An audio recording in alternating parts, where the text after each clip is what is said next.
What's going on, everybody? How y'all doing? This is your brother Shabazz coming to you live. We'll stop sharing. All right, now we on the big screen. What's going on? Hotep to the Pan-African pro-black world.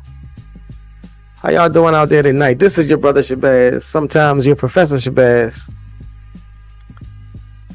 We're going to continue our series. We're going to continue the conversation, the discussion about this black spirituality thing from a historical perspective. And we've been going up and down the Nile River, you know, that water runway that's more effectively called Hapi. But we've been tracing this hidden river across centuries. We've been tracing this metaphorical river across centuries. So if you're just tuning in, this is part 3. Now, in part 1, we discussed Dual al-Nun al-Misri. Now, I'm going to always say, I apologize if I'm saying the name wrong.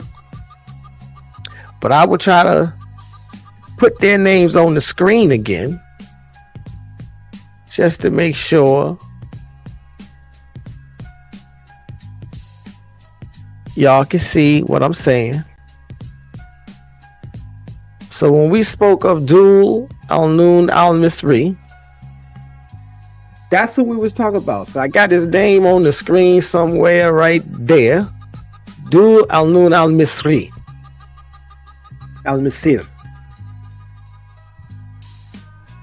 So that was part 1. He was the black Egyptian, the first Sufi master.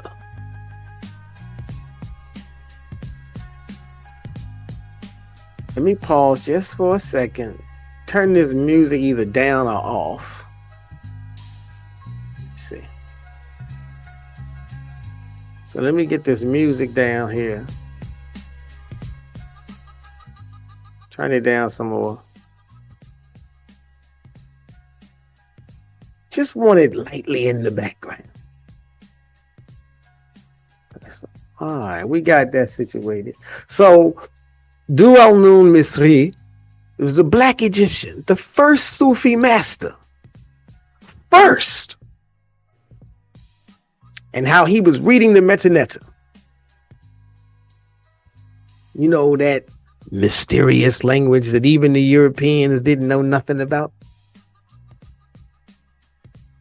That was part 1. And in part 2, we discussed Mansur al-Hallaj. And like I said, I did have people ask me, how you spell that?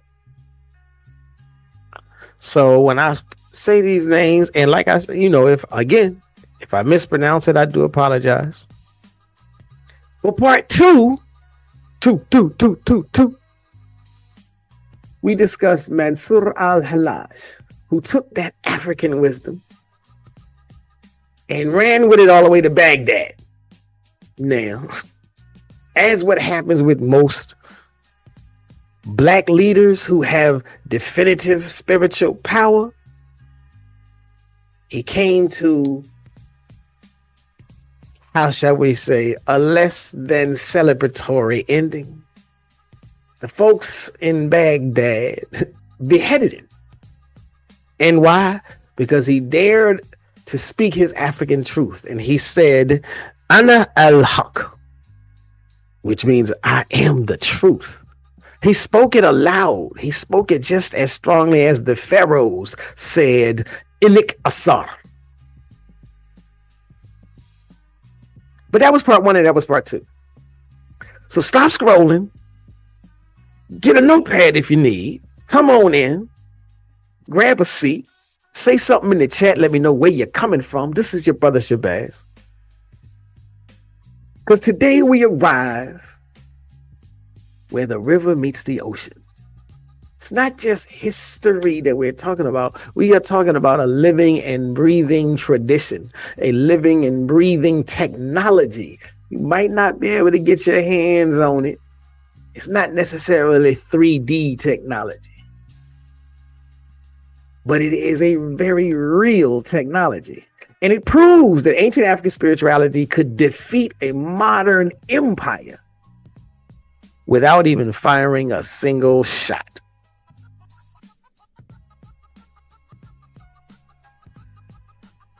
So tonight we are talking about a brother by the name, a black man by the name, a melanated continental African by the name of Cheikh Ahmadou Bamba. Now, I thought I had a picture. Well, maybe not.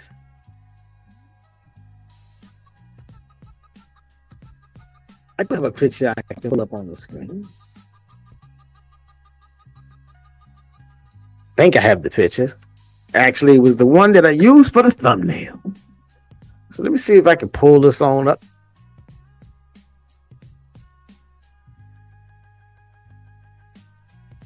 Do I have?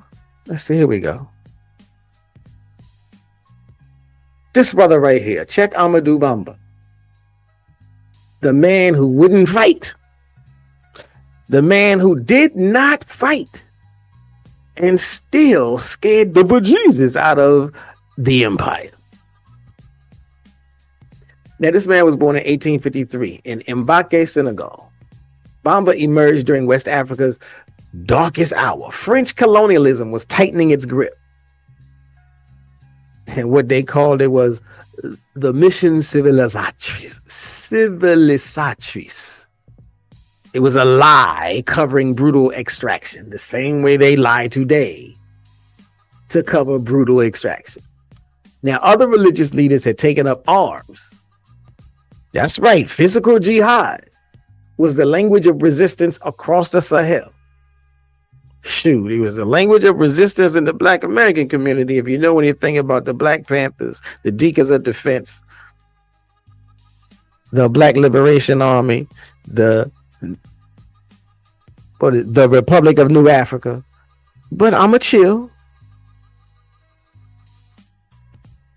So yes, other religious leaders took up arms. And I ain't denouncing that. We ain't gonna never denounce that. But Bamba chose a different path, one that echoed back to the very foundations of African spirituality. One, I find it quite interesting.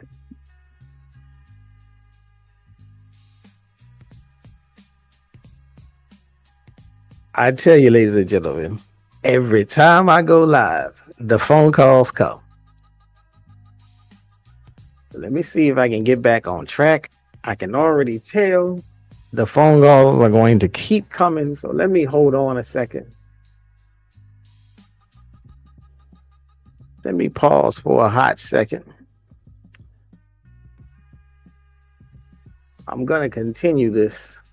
I'm just going to have to keep blocking these phone calls because they just going to keep coming. But let me see if I can send a message real quick. And then we can get back. Apparently, I can't send a message. So, all right. So we're talking about Cheikh Ahmadou Bamba, the religious leader from Senegal, who decided he was not going to take up arms.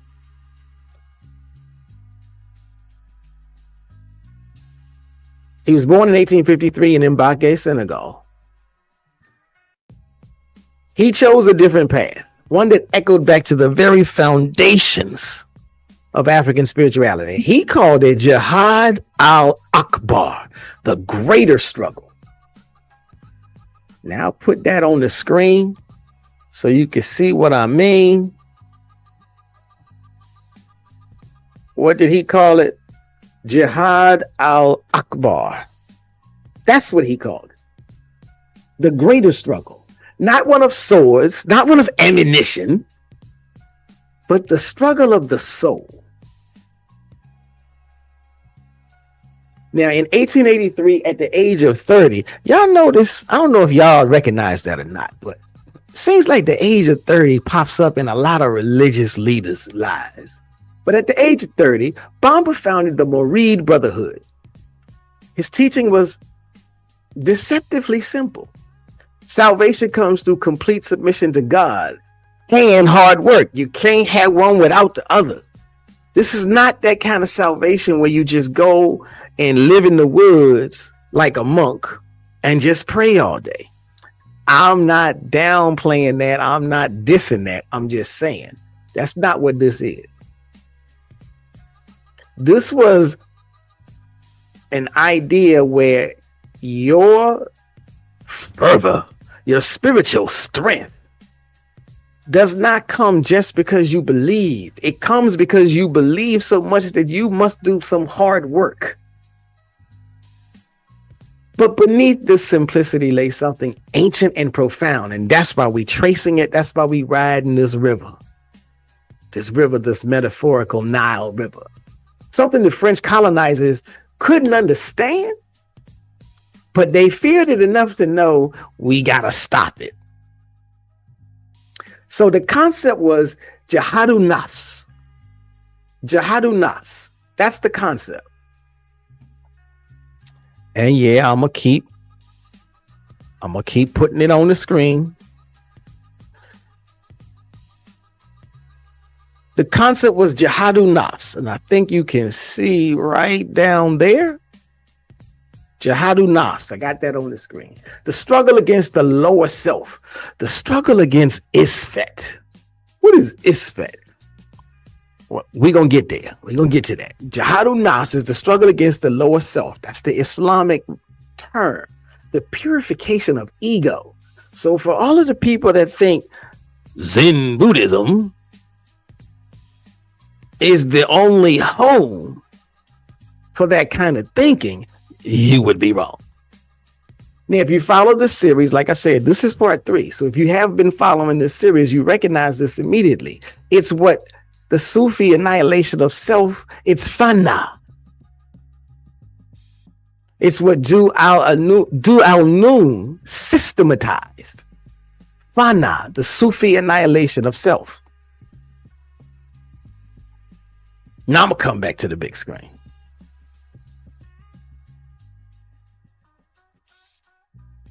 We're going to get rid of that one. So what did I say? Fana, the Sufi annihilation of self. They do al-Nun systematized. So we'll throw that up on the screen. So Cheikh Ahmadou Bamba came with the concept, came with the spiritual technology of Jihadu Nafs. And that is immediately, directly, intimately, spiritually tied to the Sufi annihilation of the self that Ju al-Nun systematized, called fana. And fana itself is just the Islamic translation of an even older technology. Y'all see my peoples back here. As I point to what? Yeah, I'm pointing to the Kemetic ideologies, manifestations, the pictorials. The Kemetic practice of destroying Isfet. What is Isfet? Remember, I said that. I said we're going to talk about that. So, Isfet is chaos. Now, Isfet can, as chaos, Isfet can manifest in your individual life. It can manifest in your political life, in your cultural life. The internal chaos, disorder, and falsehood. That's what Isfet is. And in Kemetic belief, in Kemetic practices and traditions, the objective is to destroy Isfet, to subdue Isfet. And actually, subdue is a better term. Because if you run through the writings, the chief architect of Isfet is never really destroyed. The chief architect of Isfet is contained. Because spiritual energy, spiritual principalities cannot be destroyed. They can be controlled. They can be contained. And so in the Kemetic concept, you don't destroy Isfet, you control it. You keep the devil way down below in its hole where he belongs. Maybe y'all, if you're into alternative musicians, you might catch that reference. If you're into, if y'all remember that show, The Wire, you may catch that reference. But so again, the Kemetic practice of controlling Isfet, and for a purpose, so that the divine, the Ak, the perfected, the illuminated spirit could emerge and stand before the Neteru. That's the purpose, that's the point. But this is our lineage. Y'all know that buzzword that get a whole lot of attention these days. Let's delineate the lineage, they say. Well, I'm going to stay in contact with my Kemetic lineage. The Kemetic transformation in Sufi fana, the Mouride Jihadu Nafs. But let's talk about this Kemetic foundation. Let's be precise. This is the living spiritual technology, not museum history. Again, another one of those buzzwords. We ain't talking about museums, big or small, authentic and real, or pseudo. In ancient Kemet, what we call the funerary texts. I shouldn't say we. What the white scholars call the funerary texts. They contain something extraordinary. Now, there's a couple of manifestations and iterations of them. You have the pyramid text, you have the coffin text, and you have the book of coming forth by day.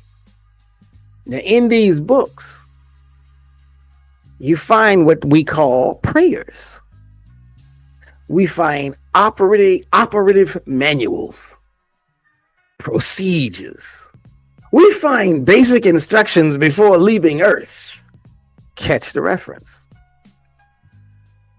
So, for example, utterance number 827, I am a God, and I will continue to exist. I am Asar. Now, I know this is going to sound ego-driven if you are only familiar with Abrahamic, or with traditional Abrahamic interpretations of Holy Scriptures. And so I will ask you to simply set aside some of that programming that you've been given, some of that indoctrination that you've been given, to understand what's really going on. Because it's a metaphorical statement, but it's more than metaphor. I say this all the time. This is ontological transformation.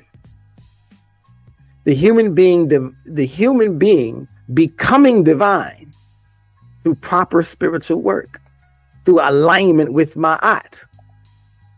That means you have to do more than just pray.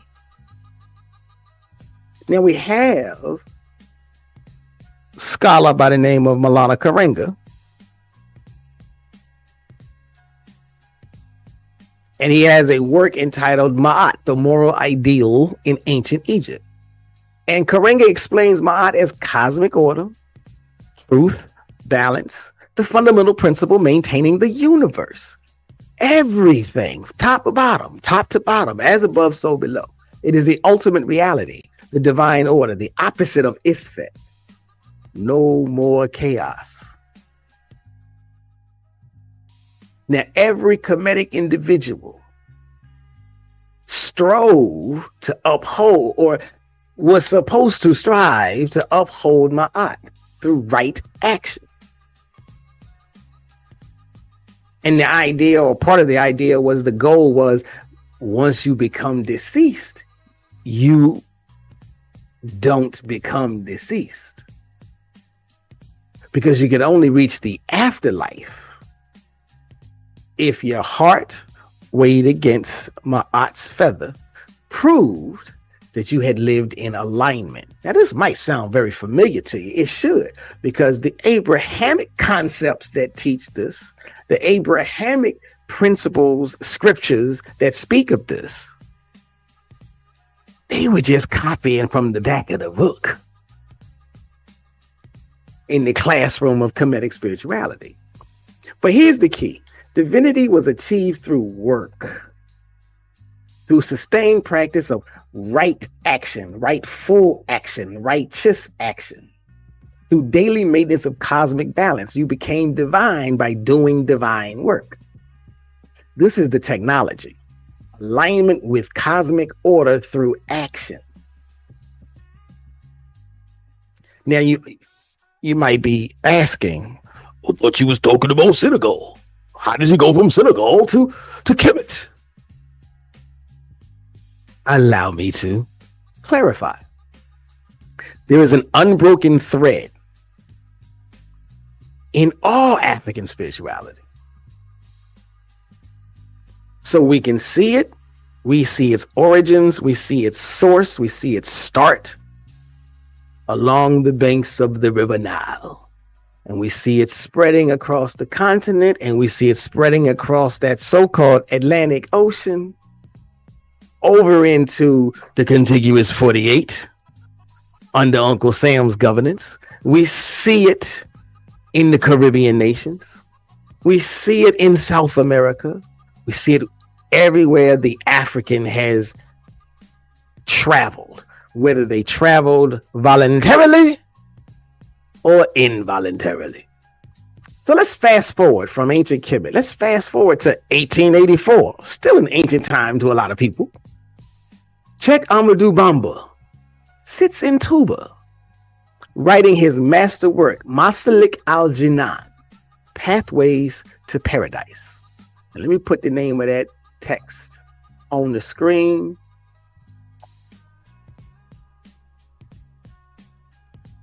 Let me get that one up there. This was the name of his text. His seminal work, Massalik al-Jinan, Pathways to Paradise. Now, in this text, he writes, according to the masters, religious knowledge is divided into two sorts. I should probably put this. I know a lot of people have heard, if you're into this kind of thing, you may have already heard one of these terms. Now, you've heard of esoteric, ESO. But have you heard of exoteric? These are the two types of knowledge that Bamba says exist. Exoteric knowledge and esoteric knowledge. Now, it behooves any believer to try to comply first with Islamic law prior to practicing mysticism. Keep that in mind. We'll come back to that. It behooves any believer to try to comply first with Islamic law prior to practicing mysticism. Because you got to understand the basics before you go jumping on higher levels. That's basically what he's saying. Because then he writes something even more revolutionary. Know that knowledge is superior to action, being its principle and root. Know that knowledge is superior to action, being its principle and root. Why? Why would knowledge be superior to action? Because if you don't know, if you have faulty knowledge, if you're operating from incorrect knowledge, your actions will be faulty and incorrect. Now, this knowledge, this ilim, I-L-M, ilim, remember I said there was a Kemetic thread that runs across. So the ilim of which he speaks is the same as the Sia, the Kemetic Sia, S-I-A, S-I-A. Let me put that on the screen.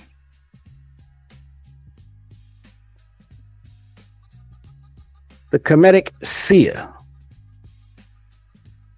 the divine perception and insight that must precede right action in Ma'at. You don't just fumble into this. You don't just stumble into this.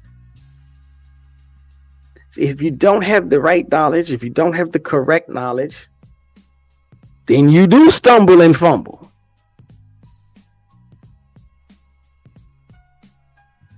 But the Kemetic teaching says that the divine perception and insight must precede the action. And yet, paradoxically, the Mouride way became defined by one thing above all: work. So yes, it sounds like contradiction.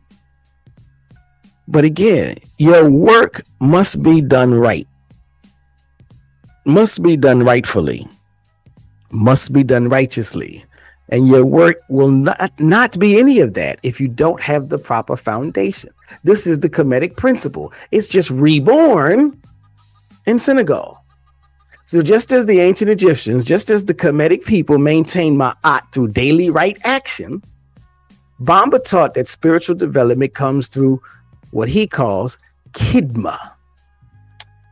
Y'all want to know what khidma is? Anybody ever heard of khidma?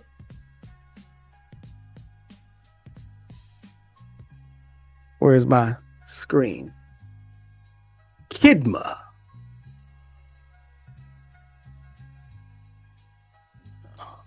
Here we go. Here we go. Gonna get that onto the screen in a hot second for you. So Bamba taught that spiritual development comes through khidma, which means work as worship. So the things that you do, the work that you do becomes a form of your spirituality. It becomes fused into your spirituality. Work as worship. His followers transformed Senegal's economy through groundnut cultivation, not through exploitation, but through understanding that labor performed with spiritual intention is itself a form of prayer. That's the key. Let me put that on the screen. Labor performed, and I know I have another quote for somebody else.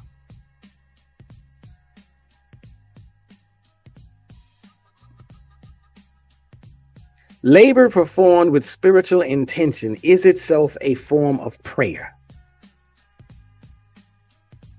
The Mouride says, pray as if you will die tomorrow. Work as if you will never die. This is ma'at. This is the maintenance of cosmic order through human action. It's the same technology. It's just spoken in Wolof. And I dare say, Booker T. Washington tapped into the same ideology, the same spiritual truth. But maybe I'm going too far. I might have to do a little extra side research to substantiate that. So, but why are we talking about this? Because although this is important, and this can be a living testament to what faith really is and what faith really requires, it's really important because this man terrified the French.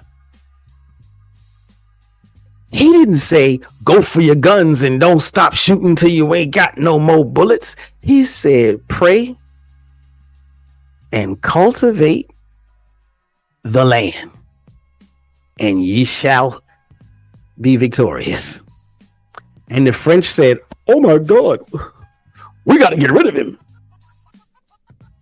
So in 1895, the French authorities did something quite revealing and telling. They didn't arrest him, not for rebellion. They didn't have anything on him. The other leaders said, we gonna pick up the guns. He said, we gonna pray. And they arrested him. Why? Because he was influential. They arrested him for influence. Now, the official report, even in the official report, they couldn't hide their intentions. They said, we have not been able to find evidence against Ahmadou Bamba. He's not preaching a holy war, but his attitude, his actions, and especially those of his principal students are disturbing. Empire. Now, this is relevant because we see this today in America. People with all the power are still afraid, still unhappy, still disturbed that melanated black folk, descendants of enslaved Africans,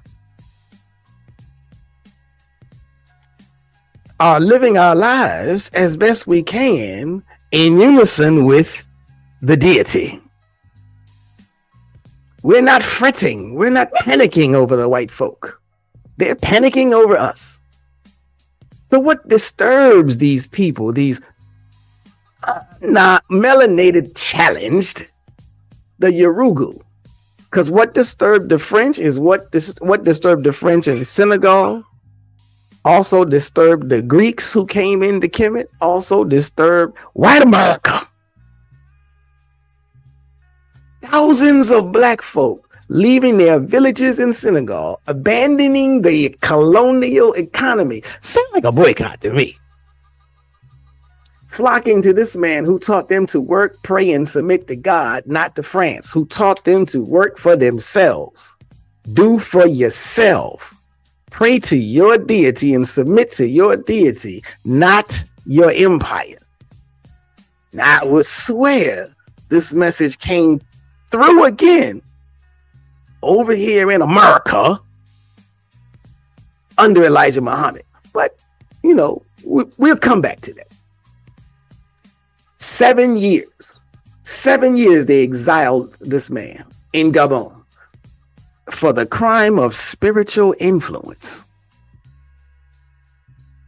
And this is where the miracle occurs.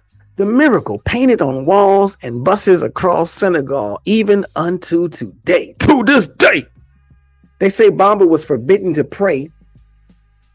Can you imagine that?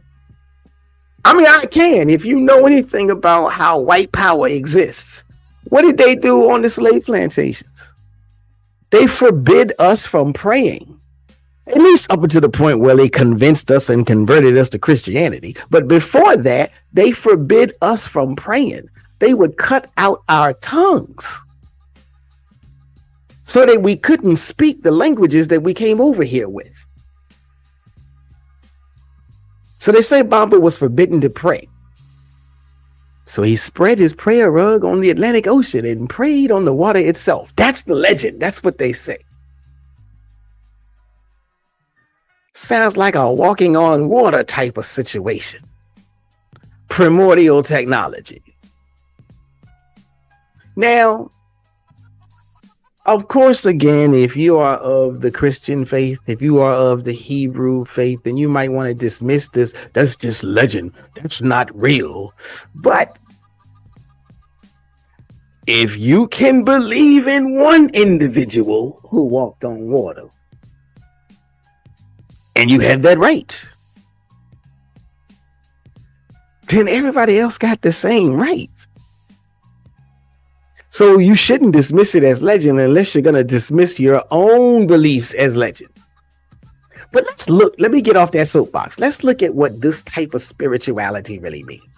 In Kemetic cosmology, or rather, let's look and see where it comes from. In Kemetic cosmology, before creation even existed, we had the waters of Nu, or the waters of Nun, the primordial waters. From these waters, the creator deity, Atum, emerged, bringing order from chaos. Now, this is represented by the lotus rising from the depths of life. No, rising from the depths of the waters. Life from the void. Now, the journey across water is a transformation. Understand the metaphor. The journey across water is transformation.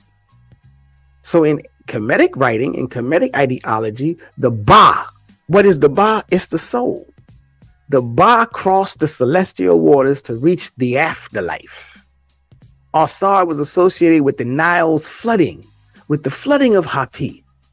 Why? Because that is the very real, visual, physical, reach out and touch representation of death, dissolution, and resurrection. Now I'm gonna let that sit out there for a hot second. Resurrection. When Bamba prays on the Atlantic, now whether you want to assign that to a literal prayer or a literal incident or a symbolic one, that's up to you. Either way, when he prays on the Atlantic, he enacts this ancient drama. He reenacts this ancient drama. He demonstrates that the divine power which brought forth creation from primordial waters flows through him. And if it flows through him, it flows through you and me. Bamba mastered the waters. He brought order. He brought ma'at. He brought fana, khidma. He brought order. He brought control to chaos. And what did they do? Exile. Colonial oppression. The French thought that they were going to send him across the water and break him. They placed him in the exact spiritual position from which divine power emerges. There's the irony. What happens to empire? What happens to white supremacy? What happens to a dream deferred? They always end up positioning the downtrodden in such a way whereas the downtrodden will eventually become the uptrodden. This is spiritual technology in action. I think some other people would like to say what some have planned for your demise, God has planned for your victory, something along those lines. But that too comes from this ancient Kemetic idea.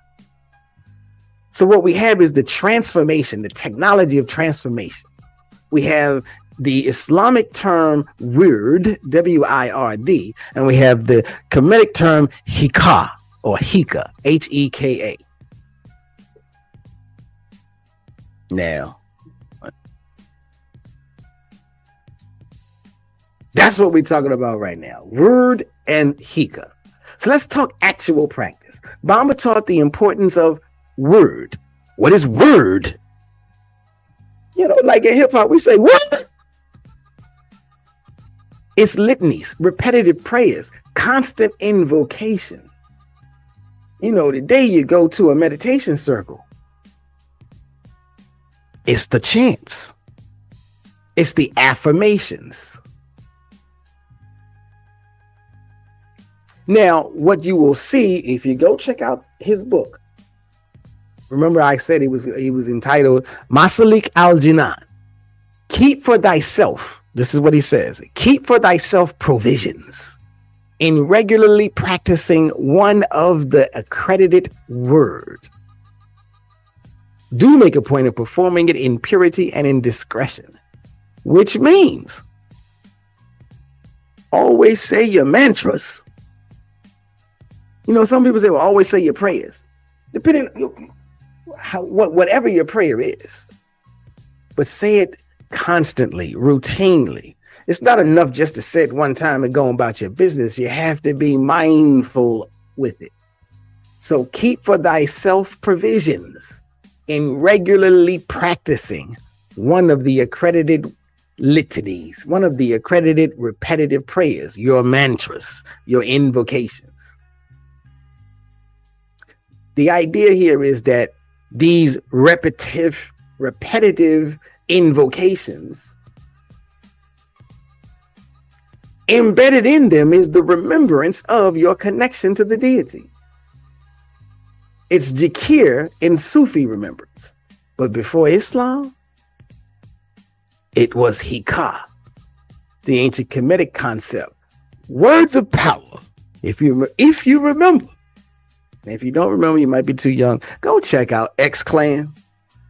Go check out Brother J and Professor X. Words of power, the ritual speech that make things true, that make things real. This is heka. This is the utterance that you see in pyramid texts, in coffin texts, in the book of Coming Forth by Day. The Kemetic people understood certain words spoken with certain intention can activate divine forces. Now, if you're not into spirituality and you're going to say, this all sounds pseudo, okay. That's only because you're not into, you don't see. I'm not forcing this on you. You don't have to see it.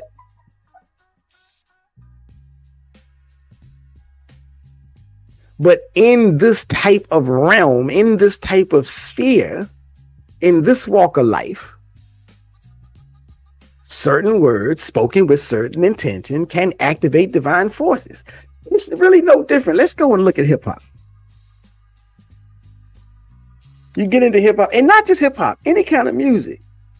Pick a line, pick a bar, pick a phrase. Say it over and over and over again. See how it makes you feel.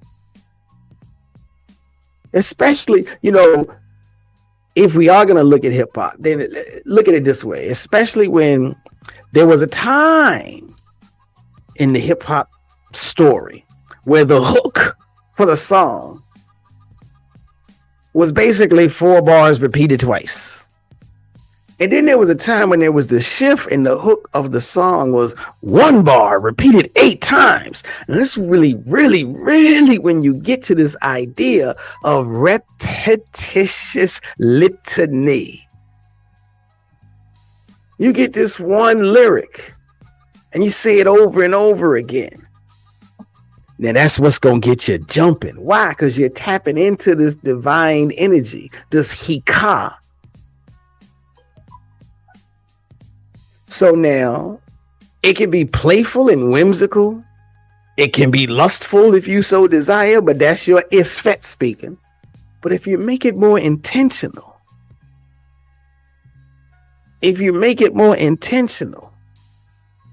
I am a God and I shall. I am. I will. This is the litany.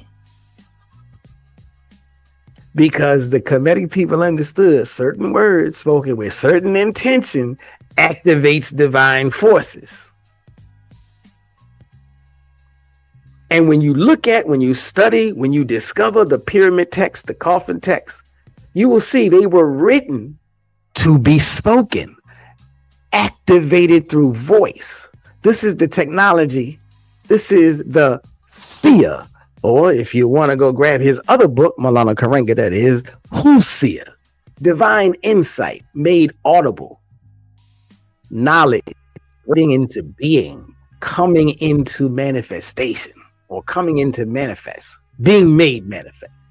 Now, Bamba's word, practiced daily by millions, is the same technology. Repetition creates vibrational alignment with divine reality. It's one of the reasons why our ancestors sung certain songs while they were in those fields. It's one of the reasons why, even as far up to the George Floyd protest era, when we hit them streets and we march, we don't march in silence. We march in cadence. We march in rhythm. We march reciting. There may be some songs, but in those songs are embedded certain lyrics. Shoot, even hell no, we won't go said the right way with the right vigor. There are certain words spoken with certain intention activates divine forces. Now, when you get millions of people all gathered together and they all got that intention, repetition creates vibrational alignment with divine reality. You don't just pray to God from a distance, but through sustained practice. The boundary between self and God dissolves. That's what the Sufi was talking about. That's fana. That's becoming asar. That is ana al-Haq. So this fana, this jihad al-nafs, this Kemetic destruction of Isfet. I keep saying destruction. It is destruction, but I do personally like the word control. This Kemetic constriction of Isfet, the chaos within, allows the Ak, the true divine self, to emerge. Now, as I always say, and as I always do, this is not just me spazzing off. I like to do some research. I like to present my research. So there's a scholar by the name of Rudolph Ware. And I will throw that on the screen for a hot second. Rudolph Ware in The Walking Quran. Now, in this work, he shows how West African Sufi pedagogy, like Bamba's, treats knowledge as embodied, emboldened, lived through the body in work and repetition. It's Kemetic heka adapted. Like the Sankofa, if you forget something, go back and pick it up. And that's what Bamba was doing. We don't abandon our spiritual technology. We may forget it from time to time, but somebody will always come back, pick it up, and redeliver it.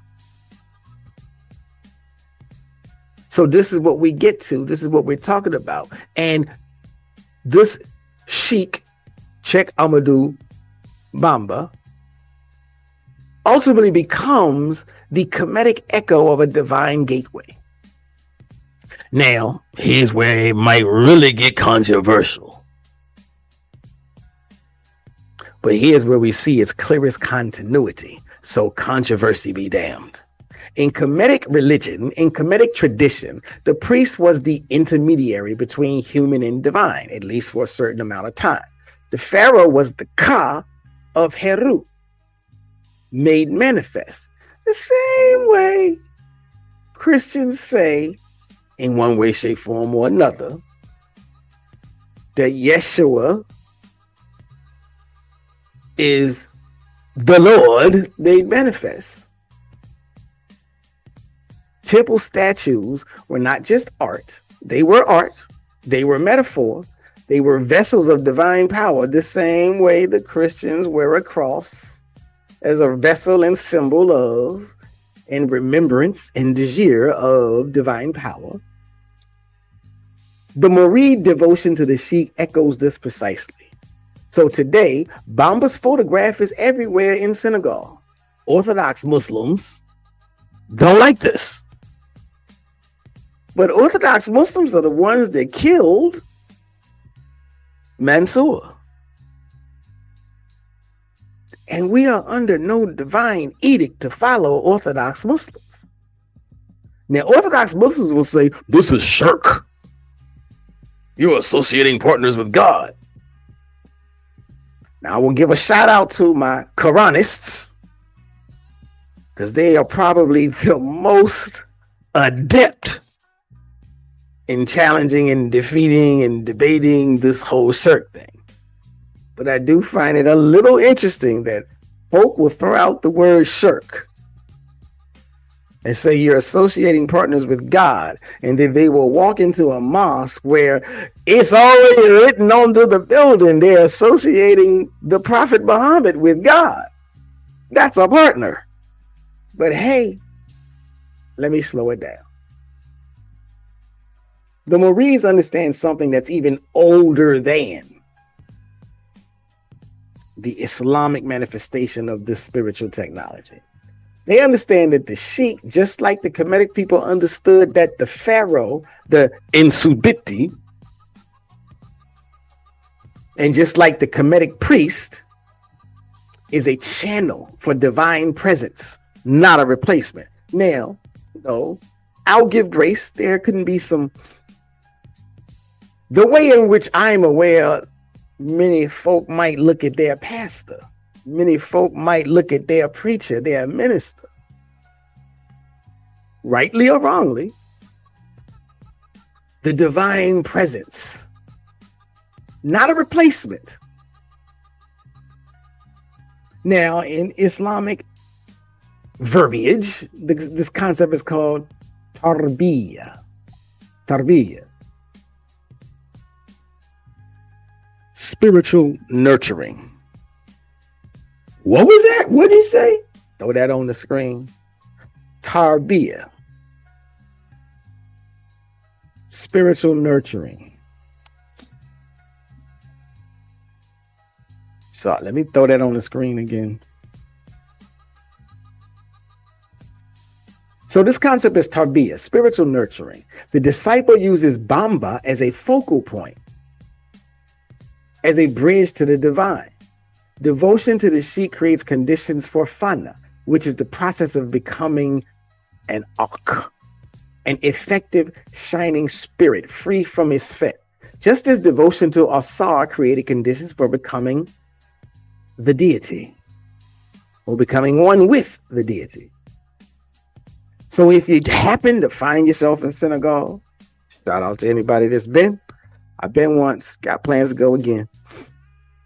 You're going to see that photograph, and you will see it everywhere. You see it in taxis, you see it on buses, you'll see it on doors, on windows, on buildings. But what you're actually seeing in the Senegalese West African manifestation is the Kemetic principle of the image as divine gateway, surviving right there in plain sight. It's not innovation, it's memory.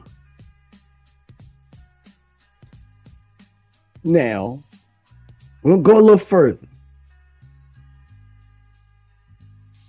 because there's a city called Touba, and it is actually, in effect, the living temple. And it represents victory through submission. Victory is what's important. Now, in 1887, give you a little historical footage. Bamba founded Touba, not just a city, but a sacred center where material and spiritual combine. Or rather, where the divide, where the line between sacred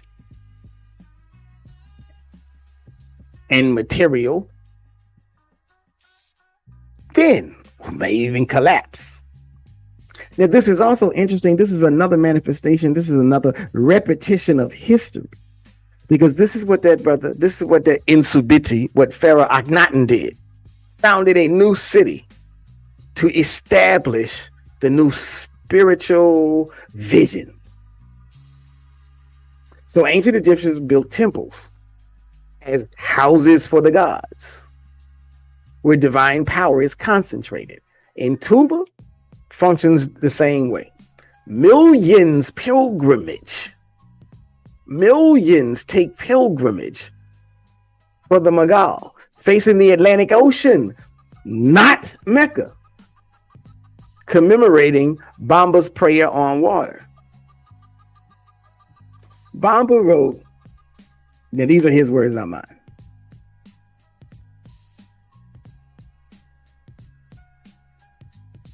Here's what he said. Far-reaching knowledge and many actions of worship,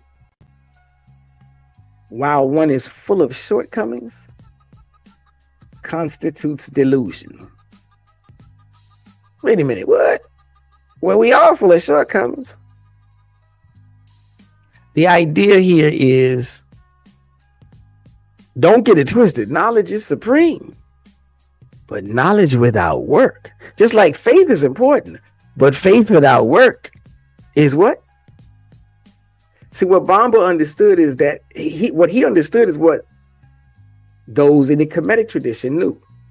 Transformation requires both knowledge and action. The temple is where these unite. And Touba is where theory becomes practice.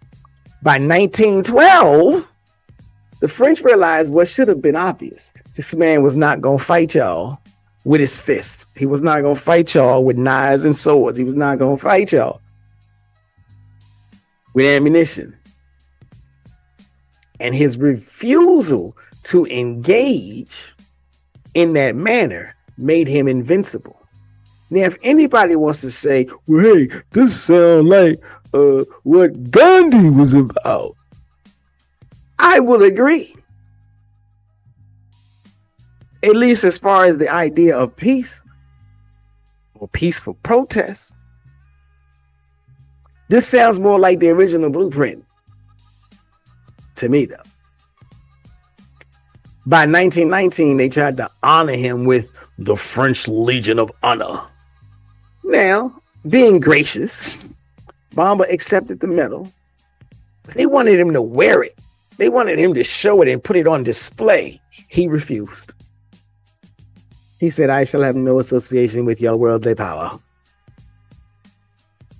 Now, by the time 1927 rolled around and he passed, he transitioned. But by then, the Mouride Brotherhood was a powerful social, economic, spiritual force. I swear to you, so much of this sounds like the way in which Elijah Muhammad teaches. But let me not digress. Today, 1/3 of Senegal are Mourides. They built schools, hospitals, agricultural collectives. They've established diaspora communities worldwide. Assalamu alaikum, hello. So ultimately, what does all of this mean? It means in this respect, this is one of those, it's historical, but this is one of those blows to the empire. The French lost. And they didn't lose. You know, the French take a lot of losses when they start fighting against black folk. Haiti kicked their butts off the island. Bamba defeated them militarily without firing a shot. But so he really, I guess maybe I said it wrong. He defeated their military because he proved that spiritual power is more effective. It's more durable than any empire. So we say all of this to come to like a final word. Let's be clear. This is not just history. This is a living spiritual technology that survived a millennia. Because it's not just about the brotherhood in Senegal. This is about where it started. And this is about, can you see it today in your world? Alignment with cosmic order through right action is the destruction of Isfet, is the maintenance of Ma'at, which is fana and khidma. So what we are talking about is transformation of self through spiritual work, becoming an ak, becoming asar, fana, filah, jihadu nafs. Transformation of self through spiritual work. How do you do that? What are the steps? I can't give you the full recipe, but I can tell you repetitive invocation is your gateway to divine manifestation. Sacred intermediaries are channels for divine power. In Kemetic, it was the Pharaohs. In Senegal, it was the Sheikh. In today's world, it might very well be you yourself. But a physical space is your focal point. This is why in Hoodoo tradition, they teach that you create a physical space in your humble abode, a place that is sacred, a place that is special, that is not tainted with anything outside of that spiritual energy. And that's where you go to do what you do. Your space is your temple. It is your house of God. It is your house of Neter. So from pyramid texts that declare Inik Asar, I am Asar, to al-Hallaj's Ana al-Haq, to millions looking at Bamba's photograph. This is one continuous tradition, one African meditation with different languages. Names change, languages evolve and shift and change, but the practice remains. Bamba's genius wasn't inventing something new. His genius was remembering something old and making it speak to his moment. He took the ancient African understanding that divinity is achieved through work, that divinity is achieved through alignment with the cosmic order and through dissolution of the ego, destruction of respect.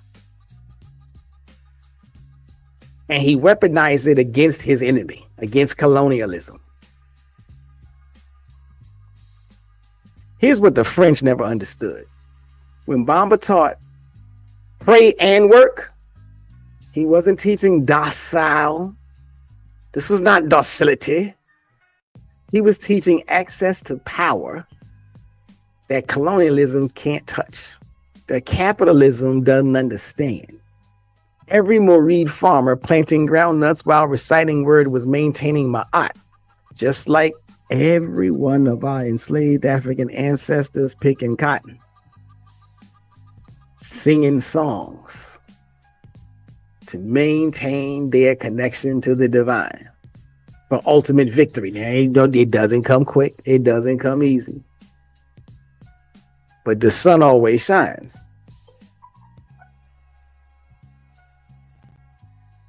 So every prayer facing tuba declares alignment with cosmic order, not French order. This is decolonization of the mind in effect. It's one of the reasons why the pyramids still stand. You know that, and they didn't know how to take them down. That's why they still where they are. Now, some of the temples may be in ruins, but the wisdom survives. Al-Nun decoded that African wisdom. Al-Hallaj proclaimed it and died for it. And Ahmadou Bamba proved that an empire can be defeated by prayer, not supplication, not ammunition, but prayer that transforms the one who prays into a conduit of divine manifestation power. So yes, today his photographs watch all over Dakar. Every taxi, every shop. If you know any brothers from Senegal in your city, I know a couple. When I go into their shops, I see the picture. That face covered by a white scarf.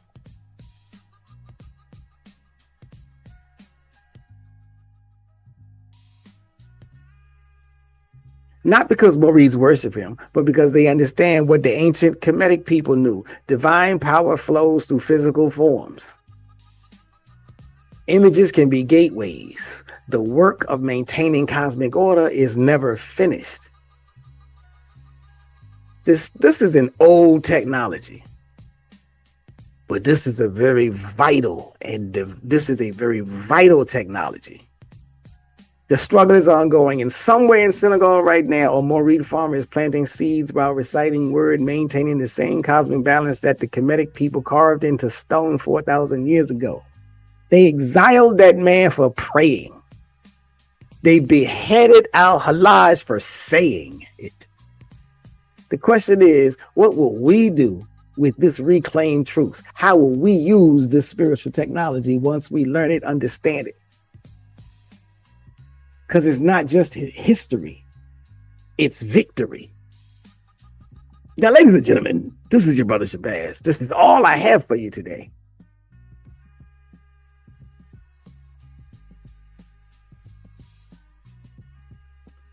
So thank you for paying attention. Thank you for watching.